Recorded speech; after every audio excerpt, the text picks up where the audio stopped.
Zhang, please.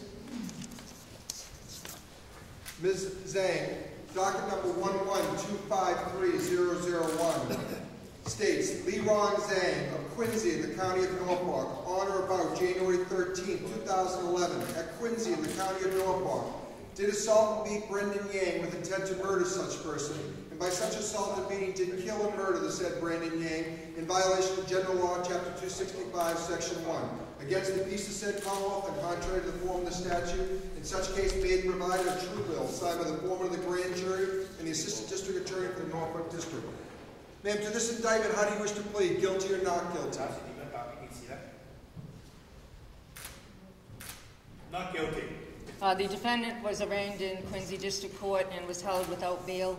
The Commonwealth will be asking that the defendant in this court be held without any bail. The defendant is charged with the murder of her 8-year-old son. Factually, on January 13th of this year, her 16-year-old other son had arrived back at their house at 19 Yard Arm in Quincy. He found the doors were locked, which was very unusual. He was able to gain entrance into his house, and when he did so, he went inside, and when he went up to the second floor, he believed he smelled some smoke, at which time he called the police as well as who contacted the fire department. On the second floor, there were some rooms that were open, and there was one bedroom that was locked.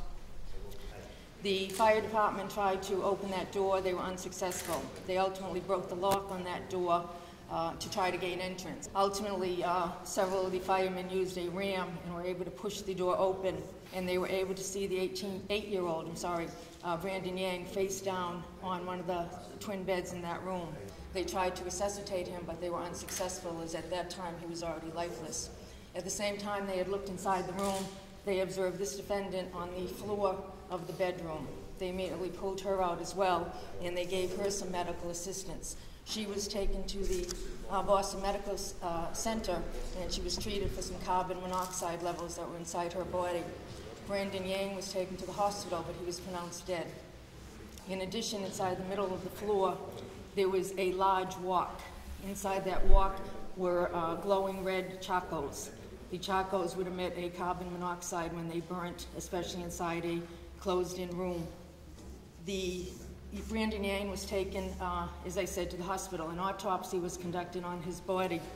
As a result of the autopsy, it was determined that Brendan Yang died as a result of combined effects of carbon monoxide poisoning in an excessive amount of what was determined to be Benadryl.